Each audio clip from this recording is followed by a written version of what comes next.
qada'il fawaiti.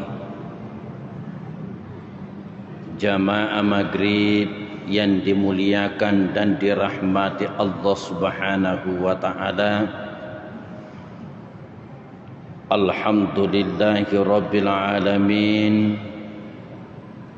Senantiasa kita bersyukur kepada Allah Subhanahu wa ta'ala yang masih memberikan kepada kita nikmat kesehatan, kesempatan, khususnya nikmat iman, sehingga alhamdulillah kita masih diizinkan oleh Allah kembali melanjutkan pengajian kita. Setelah kita membahas pada pengajian pertemuan yang lalu tentang mengkasar dan menjamak salat, kita lanjutkan mabahithu qada'il fawaiti, pembahasan tentang qada'il fawaiti, mengganti salat yang tertinggal, mengganti salat yang terlewatkan.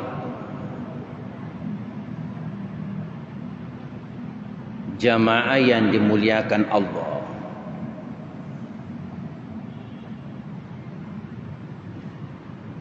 yang namanya melaksanakan salat pada waktunya adalah sesuatu yang diwajibkan. Melaksanakan salat pada waktunya adalah sesuatu yang diwajibkan, karena salat itu adalah kewajiban yang berwaktu. Ketika orang melewatkan satu salat dari waktunya, maka diwajibkan dia untuk menggantinya. Karena salat itu diperintahkan untuk dikerjakan sesuai dengan waktu yang ditentukan. Inna salata kanat alal mu'minina kitaban mauquta. Sesungguhnya salat itu merupakan kewajiban yang berwaktu terhadap orang-orang yang beriman. Sehingga faman akharaha an waqtiha bighairi uzrin kana asiman isman azima. Sehingga faman akharaha an waqtiha bighairi uzrin, maka barang siapa yang mengundur salat itu dari waktunya bighairi uzrin, tanpa alasan, tanpa uzur, kana asiman, maka adalah dia berdosa, isman azima, dengan dosa yang besar.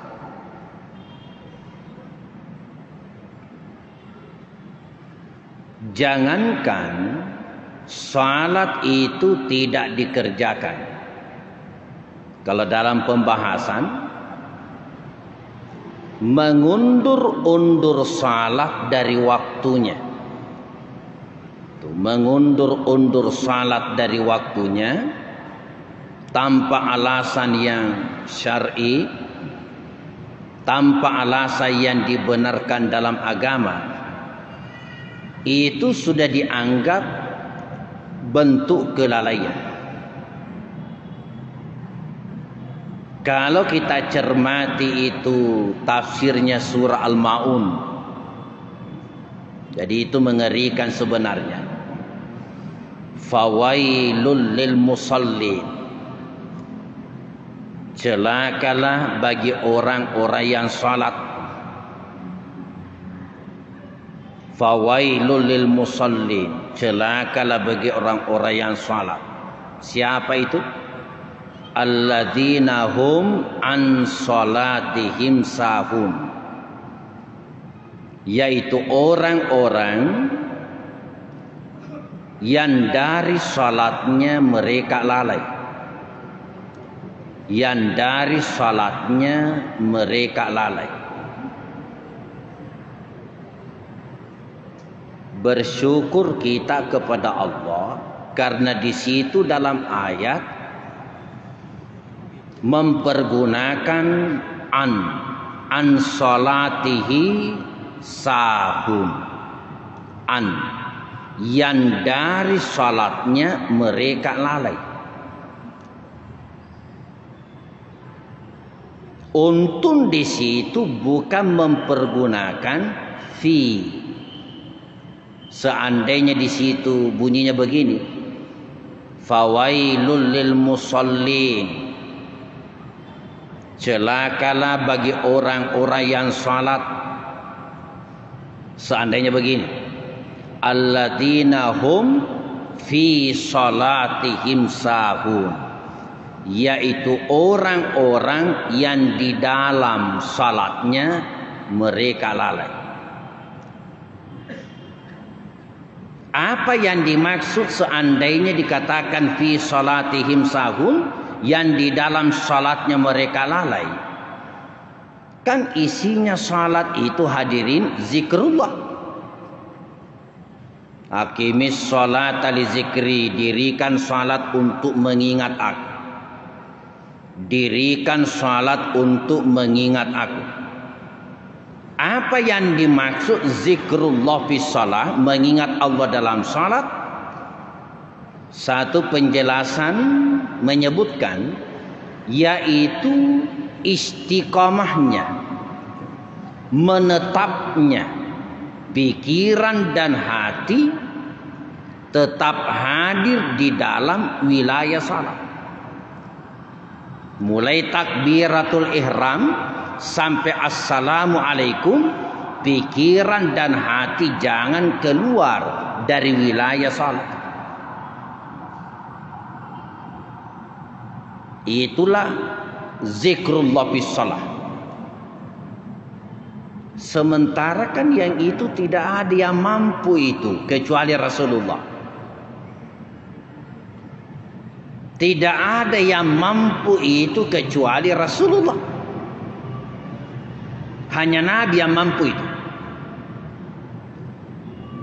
Dari 100%, syukur-syukur kita kepada Allah.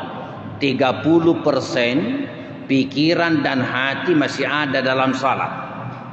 70% melanglang-buana entah kemana.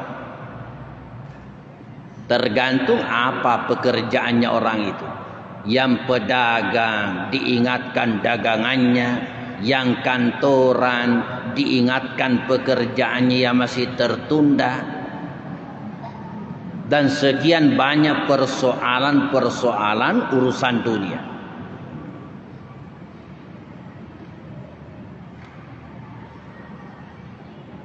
Ketika kita lupa kepada Allah, pikiran ini melanglang buana keluar dari wilayah salat, itu kan sebenarnya adalah orang lalai. Orang lalai. Untung di situ ayatnya mempergunakan an. Fawailul lil musallin, celakalah bagi orang-orang yang salat.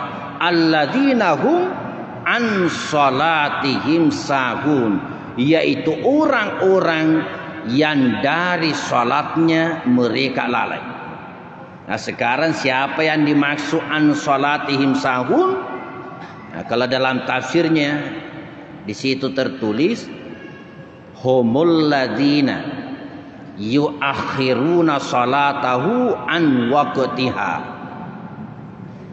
yaitu orang-orang yang mengundur-undur salatnya dari waktunya tanpa alasan yang dibenarkan. Mengundur-undur salatnya dari waktunya tanpa alasan yang syar'i. Salat subuh menjelang matahari terbit, salat zuhur sudah hampir masuk asar, salat asar menjelang maghrib. Suka mengundur-undur waktu salatnya tanpa alasan yang dibenarkan. Pengajian kita yang terdahulu kita singgung, salat itu waktunya panjang yang diberikan oleh Allah, itu bukan pilihan. Bukan pilihan. Bukan panjang waktunya salat, terserah orang mau di mana. Tapi itu sebenarnya adalah kelonggaran. Ketika azan dikumandangkan menunjukkan waktu salat sudah masuk, siap-siap untuk kerjakan salat. Tetapi seandainya di awal waktu itu ada halangan yang menghalangi dan halangan itu dibenarkan agama, itulah hikmahnya kenapa diperpanjang waktunya, bisa diundur-undur. Selesai halangan yang satu, mau salat, datang lagi halangan yang kedua, dan halangan pun itu dibenarkan agama. Apa boleh buat? Bisa diundur-undur. Dan nanti dia punya kesempatan salat di ujung waktu. Dan tertundanya salatnya di ujung waktu, itu alasan yang dibenarkan. Maka orang yang begitu tetap dikelompokkan hafidun, orang yang memelihara salatnya. Itu orang yang memelihara salat. Apalagi kalau ada orang memang mengundurkan salatnya atau meninggalkan salatnya. Faman akharaha an waqtiha bighairi uzrin, maka barang siapa yang mengundur-undur salatnya dari waktunya tanpa alasan, kana asiman, adalah dia adalah orang yang berdosa, isman azima, dosa yang besar. Amma man akharaha li uzrin fala isma alai. Adapun orang yang mengundurkan salatnya dari waktunya li uzrin, karena suatu uzur, alasan, dan alasan itu dibenarkan oleh syar'i agama, fala isma alai, maka itu tiada dosa atasnya.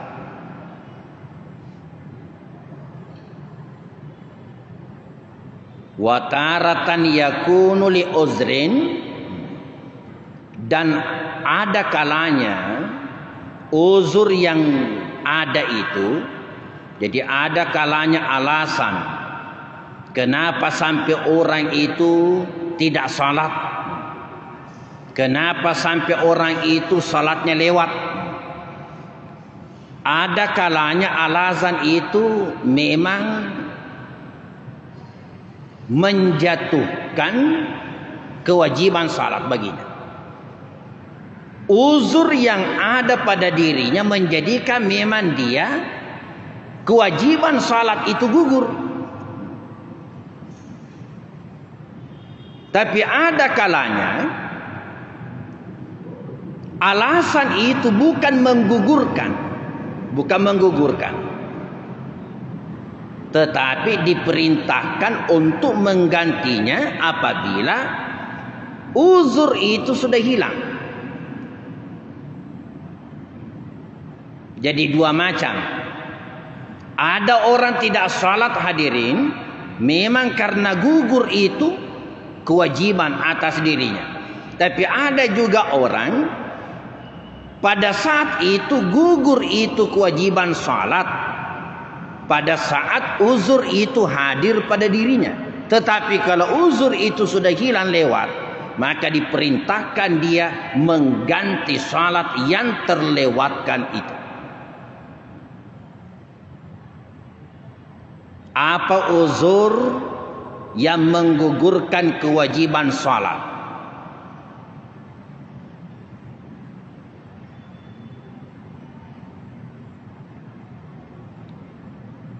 Antara lain tasqutus salatu ra'san, itu gugur kewajiban salat itu. Jadi secara mutlak gugur, tidak diperintahkan untuk menggantinya. Anil haidi wan nufasai, yaitu atas wanita-wanita yang haid dan wanita yang nifas selesai melahirkan. Memang kewajiban salat itu gugur. Wanita-wanita yang haid, itu haid. Ya, mohon maaf ibu-ibu di belakang, kalau dalam fikih itu andai kata haid itu lancar sekali,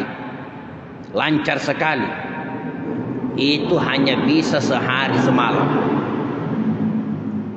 Tetapi kalau normal itu haid itu hanya 6 atau 7 hari kalau haidnya normal. Tetapi kalau ada wanita haidnya tidak normal, tidak lancar itu haidnya, maka itu paling lama 14 atau 15 hari. Kalau tidak lancar 14 atau 15 hari. Kalau ada perempuan sampai hari ke-20, apalagi hari ke-25 masih ada darah yang keluar, sudah lewat ini 14-15 hari, periksakan diri ke dokter. Kemungkinan yang keluar itu sudah bukan darah haid, tapi adamul istihadah, itu darah penyakit. Bagaimana seandainya yang keluar itu adalah adamul istihadah, darah penyakit, maka tetap wajib untuk salat. Tetap wajib untuk salat. Bagaimana prosedurnya? Sama pembahasannya. Jadi sama pembahasannya kalau bapak-bapak laki-laki itu kena penyakit apa istilahnya, napoji mesuk capak-capak temena, suka keluar ujung-ujung kencing. Itu kalau keran baru, itu keran baru itu ledeng diputar baru sedikit saja marut itu tidak ada yang menetes.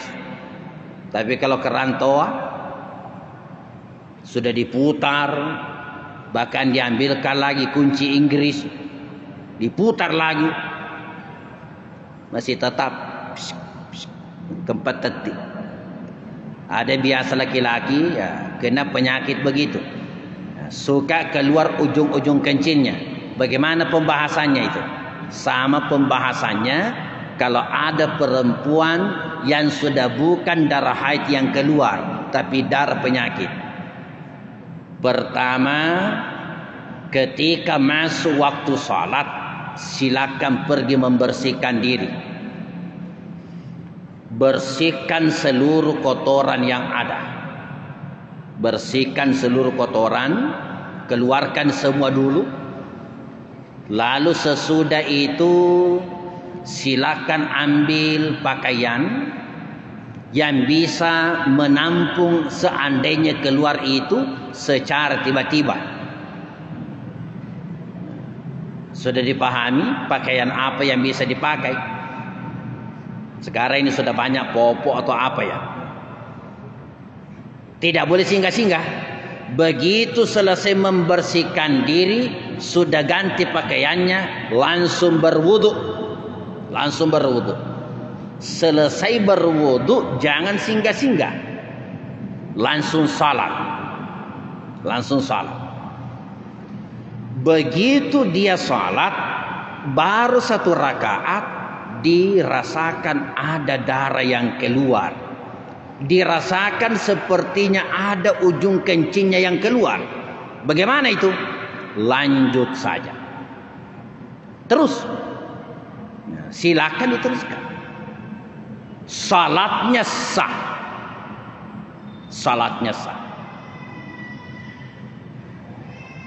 Jadi nanti dia diizinkan berwudu apabila sudah masuk waktu.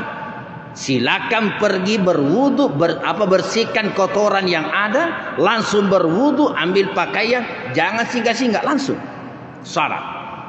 Begitu salat, berjalan 1 rakaat 2 rakaat, tiba-tiba dirasakan ada yang keluar, terus lanjutkan. Bagaimana salatnya? Sah. Tapi tidak boleh dipakai pakaiannya itu untuk salat yang kedua, harus diganti. Itu namanya uzur. Tidak mungkin dikatakan kalau keluar pergi lagi berwudu. Ini kan baru 1 rakaat keluar lagi. Kalau begitu caranya, berarti ini orang tidak akan selesai salat. Dalam fikih itulah jalan keluar. Andai kata ada orang kena penyakit begitu. Pernah ada jamaah telepon saya, pertanyaannya itu lebih ringan. Yang dia tanyakan punya penyakit, apa itu? Suka kentut. Sedikit-sedikit kentut. Saya sedikit kentut. Bagaimana cara kau salat, Ustaz?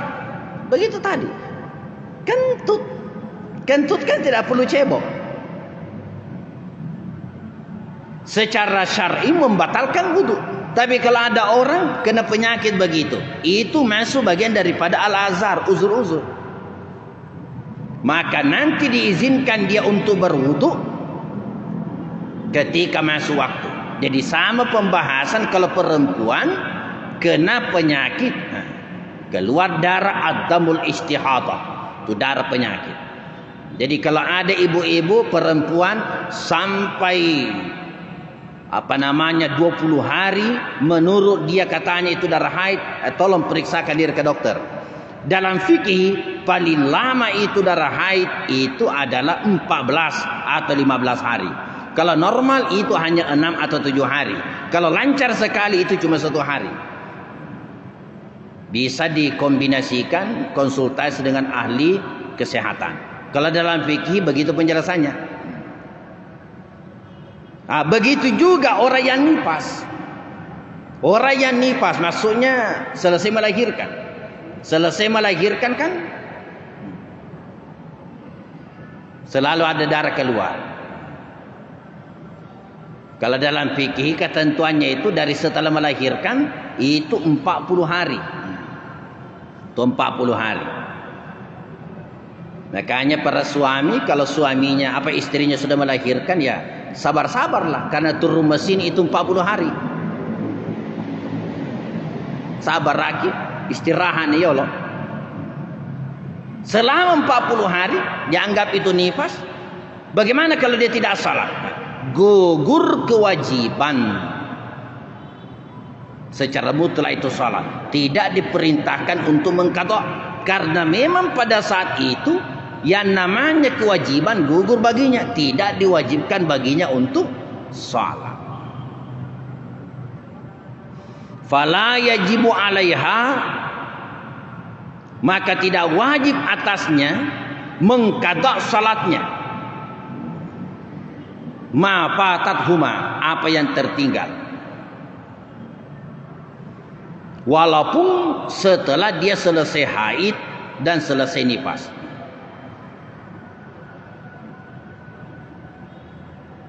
Begitu juga gugur kewajiban salat itu dari orang gila. Dari orang gila. Termasuk orang yang pingsan. Orang gila pingsan. Kalau orang gila ya memang terangkat pena. Kecuali kalau pingsan ini ya ada pembahasan lebih lanjut. Tapi kalau al-majnun itu secara mutlak memang terangkat pena. Rasulullah bersabda, rufi'al qalamu an salasin. Terangkat itu pena dari 3 golongan manusia. Terangkat pena, maksudnya terangkat pena, buku catatan amalnya tertutup. Buku catatan amalnya tertutup.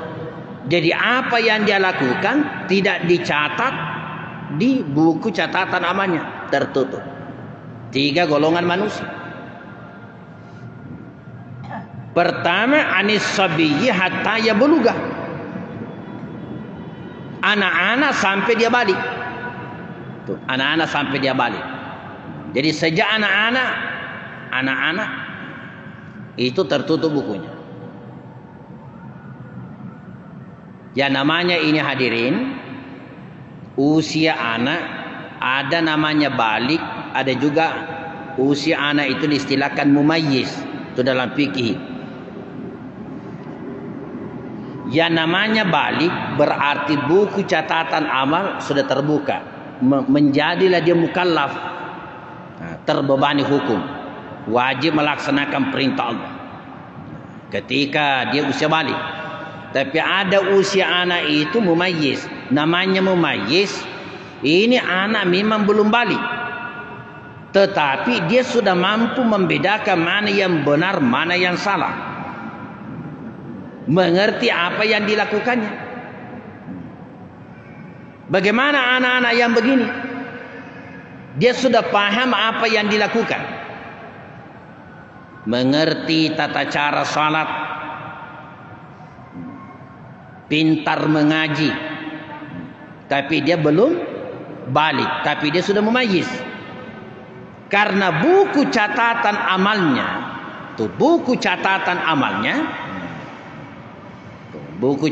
amal masih tertutup, maka seluruh perbuatan baik yang dia lakukan, apakah dia mengaji, dia salat, atau melakukan kebaikan-kebaikan yang lain, maka seluruh perbuatan baik yang dia lakukan, pahalanya itu didapatkan oleh kedua orang tuanya. Anak itu datang ke masjid salat berjamaah, padahal buku catatan amalnya belum terbuka. Sementara ini anak paham apa yang dikerjakan, dia sudah mumayyiz, bahkan dia mengaji, pintar mengaji. Sementara buku catatan amal belum terbuka. Nah, semua pahalanya yang dapatkan adalah kedua orang tuanya. Dan anak yang mumayyiz, yang mampu membedakan mana yang benar mana yang salah, sama hukumnya, jamak orang dewasa. Jadi kalau dia berdiri di barisan saf, dianggap itu saf nyambung, walaupun dia belum balik. Belum balik tapi dia sudah mumayyiz, berdiri di barisan saf, kedudukannya sama orang dewasa, dianggap saf itu nyambung. Tetapi kalau anak ini belum mumayyiz, belum mengerti apa yang dia kerjakan, itu hati-hati, jangan berdiri di barisan saf. Karena kapan berdiri dia di barisan saf, sementara anak ini belum mumayyiz, belum mengerti apa yang dilakukan, maka dianggap itu saf putus.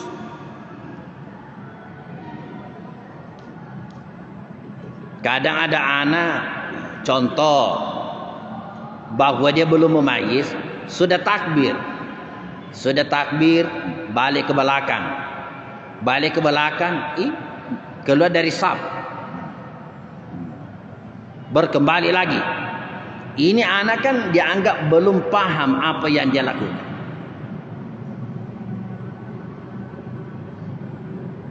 Ada masjid yang juga kita tempati menyampaikan pengajian rutin, itu anak-anak banyak yang hadir, khususnya maghrib sampai isya.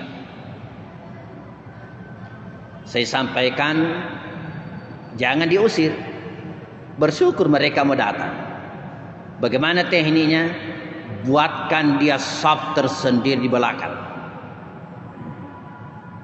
kasih berdampingan sesamanya anak-anak. Sedangkan yang sudah mumayyiz, ya boleh berdiri di sela-sela saf orang dewasa, di sela-sela orang dewasa. Anas bin Malik, tu Anas bin Malik radhiyallahu an, itu ketika salat berdampingan seorang, bilang Anas, aku bersama dengan seorang anak yatim. Saya bersama dengan seorang yatim salat di belakang Rasulullah, dan aku di belakangnya. Kenapa Anas bin Malik bilang yatim? Karena anak itu yang dimaksud adalah anak yang belum balik. Anak yang belum balik. Tapi ketika salat di belakangnya Rasulullah, petunjuk Nabi tata cara berdirinya itu berdiri berdampingan di belakang Rasulullah sallallahu alaihi wasallam. Berarti petunjuk Nabi mengisyaratkan itu anak yang sudah mumayyiz itu walaupun belum balik, kedudukannya sama dengan orang dewasa. Karena seandainya itu tidak dihitung, disamakan kedudukannya seperti orang dewasa, maka Rasulullah mungkin menganggap walaupun kelihatannya ada dua, Anas beserta anak kecil, seandainya tidak dihitung anak kecil itu, maka Anas akan berdiri di samping kanan Rasulullah sallallahu alaihi wasallam. Karena kalau kita salat berjamaah, makmum satu itu berdiri di samping kanan. Maksud di samping kanan bukan berdampingan. Ada saudara kita salah paham, katanya sendiri berdampingan. Bukan namanya mengikut. Kalau berdampingan, mundur sedikit, minimal kakinya itu imam, anggaplah ini kaki, ujung kakinya yang makmum itu lurus dengan tumitnya yang pimpin salat. Jangan juga maju ke depan seakan-akan berdampingan, sehingga kalau diperhatikan sepertinya dua orang yang salat, tidak ada hubungannya. Karena seakan-akan mana imam mana makmum. Jadi kasih sedikit tanda supaya jelas yang mana imam mana makmum. Kedua, ini berkaitan anak yang belum balik. Banyak saudara-saudara kita hadirin, karena mungkin orang kaya, ketika naik haji dia bawa anaknya itu yang belum balik tapi sudah mumayyiz. Dia bawa anaknya itu, dia tinggalkan satu salat atau dua salat, ketika dia bangun tetap diperintahkan untuk mengganti salat yang tertinggal di waktu dia bangun dari tidurnya. Hadirin jamaah yang dimuliakan dan dirahmati Allah, insyaallah semoga Allah mengizinkan kita masih lanjutkan nanti al-a'zarul lati tasqutu biha as-shalah. Jadi uzur-uzur yang menggugurkan kewajiban salat, baik yang menggugurkan secara mutlak maupun yang diperintahkan mengganti ketika uzur itu sudah hilang daripadanya. Wallahu a'lam. Bismillahirrahmanirrahim.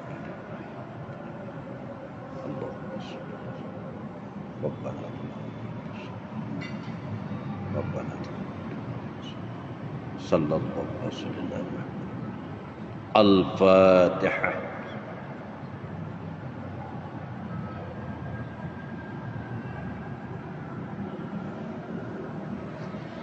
Assalamualaikum warahmatullahi wabarakatuh.